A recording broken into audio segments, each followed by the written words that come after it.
You're listening to The Sports Moment, January 31st, 2024.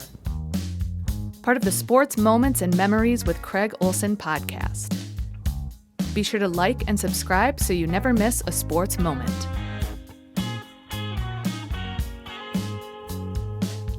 Sponsored by Pemberton Law and Lake Area Docks and Lifts.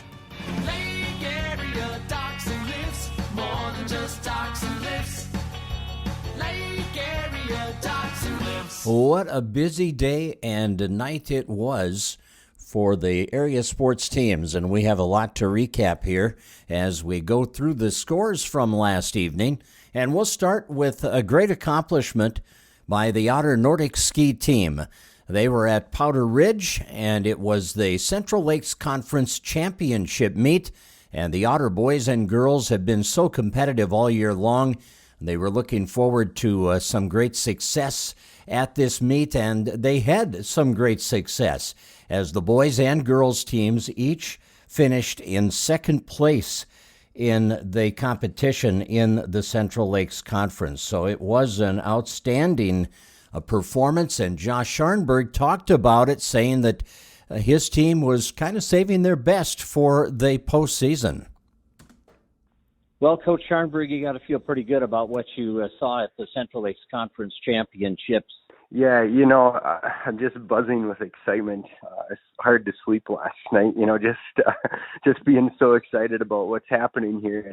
And you're right, they're peaking at just the right moment. And, the CLC meet was just a really good test against some of the teams that they need to beat to make it to state, Cathedral and Alexandria and Brainerd. And our girls took second and just behind Brainerd. And so, it's been fun. They've been mixing it up, kind of trading places with those three teams all season long, and to earn second yesterday was so good.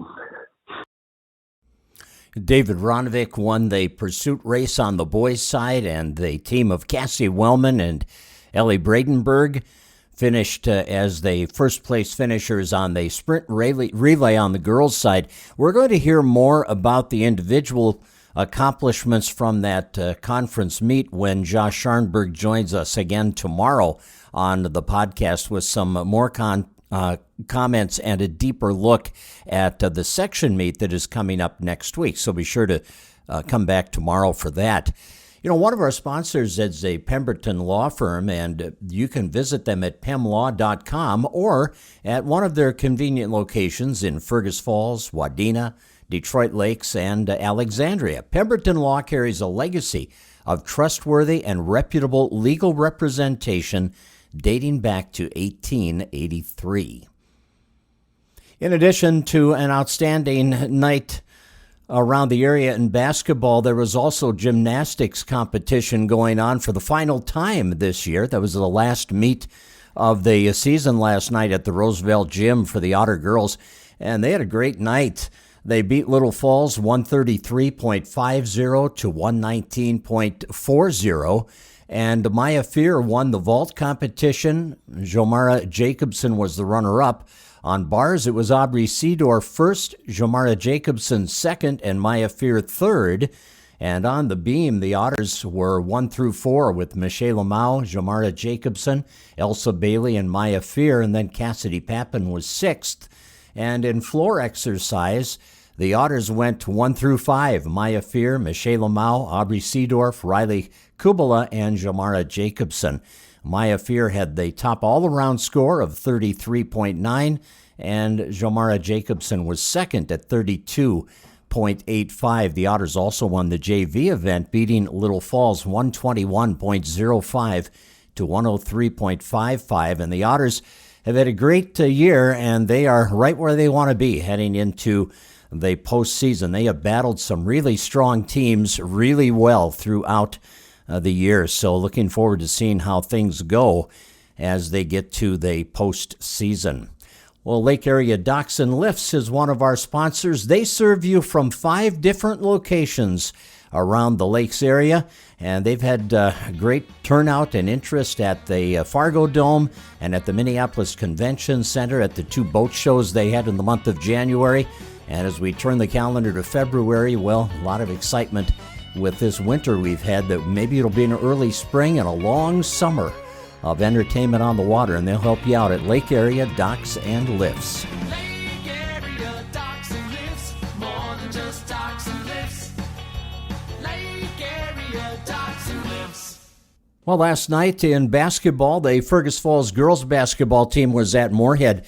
Now, they played Moorhead at Roosevelt Gym about 9 days ago and lost 59-50. The problem was they got off to such a slow start. They fell behind 15-4 and just never could get back into it. And last night, well, that didn't happen. They had a very good start. They are actually ahead 25-20 late in the first half. Moorhead scored the last 7 points to take a 27-25 lead. And then in the second half, the Otters started with 6 straight points to lead 31-27. Moorhead scored to make it 31-29.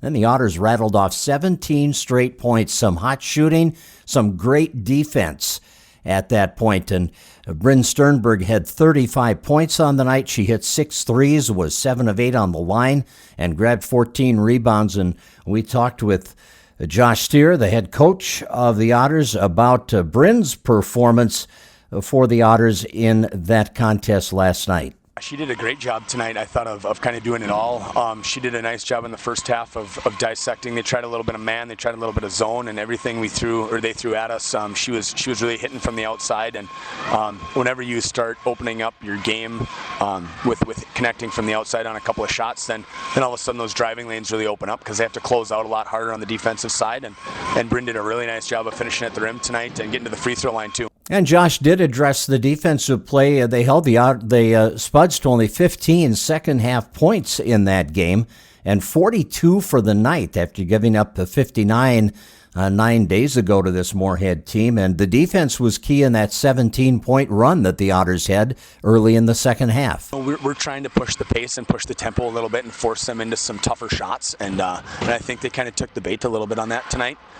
With a little bit of pressure and pushing the tempo a little bit, but then we did a really nice job, I thought, on the rebounding front to limit them to 1 shot of possession. So when they did get that look, we had the ball and we were taking it the other way. One of the players that really stepped up was Bella Anderson.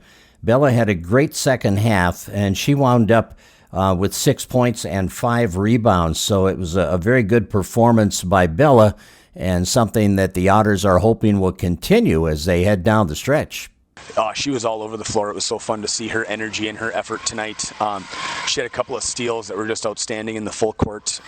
When they could have answered that run a little bit, I think she stopped it because it looked like the pass was there. The Moorhead girls were trying to push the pace and get an easy one in transition, and she was kind of like a Harrison Smith in the backfield, defensive backfield, and she just picked it off, and it was our ball going the other way.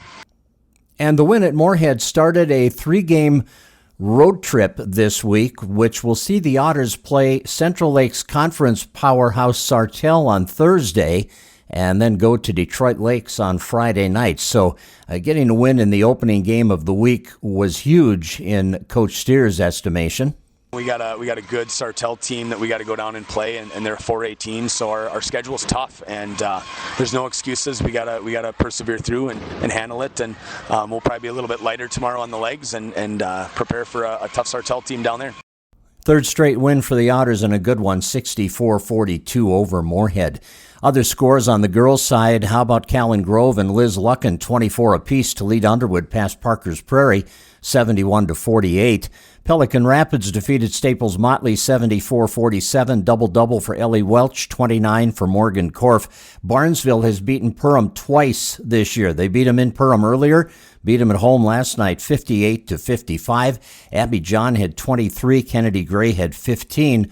Willow Teal did her normal thing for Perham, 26 points, 16 rebounds, but the Trojans must match up well with the Yellow Jackets. Perham has lost 3 games all year, 1 to number 2 in the state, to Minnehaha Academy, and then the other 2 to the Trojans. Also, last night in boys basketball, Hillcrest beat Ashby 72-60, It was Browerville over Brandon Evansville, 69-63. Underwood defeated Rothsay 73-42. Barnesville 66. Breckenridge 38. Pelican Rapids over DGF 77-37. Brevenstoa scored 36 to lead Holly past Frazee 78-67. Perham beat Wadena Deer Creek 75-66. And Battle Lake, how about this? They nailed 17 threes in the game last night as they defeated Hancock on the road, beat the Owls on their home floor 83-65. They got 7 threes from Maddox McCulson, 6 threes from Jack McCulson, and 4 from Braxton Cameron. And I talked with head coach Brady Cameron about the threes, and I asked him, hey, was that the game plan, trying to look for the threes and attack with threes, or were you just taking what the defense was giving you? More of a take what they were giving us last night. They had some big guys, but they I would say not the most athletic guys to kind of stay in front of our guards. So they played off a little bit and tried to help, I think, guard the paint more than other teams have. So really some penetration inside-out threes, which is what I tell our guys to do. I don't want one pass, jack up a shot, and get a three. It was a lot of guys getting downhill, getting the paint, and kicking out. And then obviously Max just got in a rhythm that second half. I think he had 3 points at halftime and comes out in the second half and hits 6 more threes. And just kind of got in a rhythm, and the guys found him, and they just went on a tear. Making 17 of 38 threes in the game. Looks like all 3 of those shooters were really locked in, Brady. They did. I mean, look at the box score. Jack was 6 of 10 from 3. Obviously, this is his 4th game back, I think. He's been struggling to shoot a little bit. He spent some extra time in the gym and kind of found his rhythm a little bit last night. 6 of 12 from the three-point line. Braxton's been shooting it well as of late. 4 of 10 last night, and then obviously Max with 7 of 10 by himself there. So it's definitely a big helper whenever 3 guys are hitting shots in one night. Now, the Battlers have had some health issues this season, and now they finally have everybody back and available, and they are healthy. And how big is that, Coach Cameron, as you head down the stretch to have a full roster of healthy players? Yeah, the start of the year was definitely a struggle for us. We missing Mason for the first 6-8 games, whatever it was. Jack gets hurt in the first game. So now to have everybody back and healthy again, our guys are starting to find their rhythm a little bit. Had to learn how to play with each other again after being shorthanded and guys in and out of the lineup a lot. So we're really finding our rhythm. We've won, 4 last 5 now. The one game we did lose was to Hillcrest, and that was when Jack was sick and didn't play. So our guys have really found a rhythm. They're starting to play well, having some fun. So hopefully we can keep it rolling and have a good finish this season and be ready to go come playoff time. And Cameron knows that the rest of the conference season will not be easy, and the section, pretty loaded. Yeah, it's a tough conference this year. From top to bottom, it's very even. I mean, you look at some scores. Brandon lost to Hillcrest by 4 down at the Target Center. So they played them close. We played everybody close for the most part, obviously other than the Hillcrest game. So the second time around here, we've been happy to play as well as we are and hopefully get some wins that we didn't get the first time around. And you talk about the section, yeah, I mean, even our north half here, you got Henning, Ada Borup, Hillcrest. In the south half, you got West Central down there, who is a machine right now. They're playing well. So it's going to be a tough section. Playoff time is going to be tough, but I think our guys will be battle-tested and we're ready to go by then. And also on the scoreboard last night in boys hockey, it was Little Falls beating Fergus Falls by a score of 4-2. Now remember, tomorrow we'll be bringing you more on the Otter Nordic ski team and their outstanding performance, second place finishes in the boys and girls competition at the Central Lakes tournament yesterday, and they're preparing for sections next week. So be sure to join us for that. We'll have the review also of tonight's Spartan doubleheader as they take on Minnesota West at M State this evening. Thanks for joining us.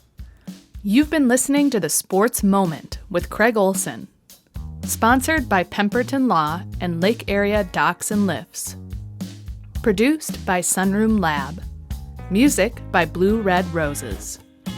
Subscribe wherever you get your podcasts, and thanks for listening.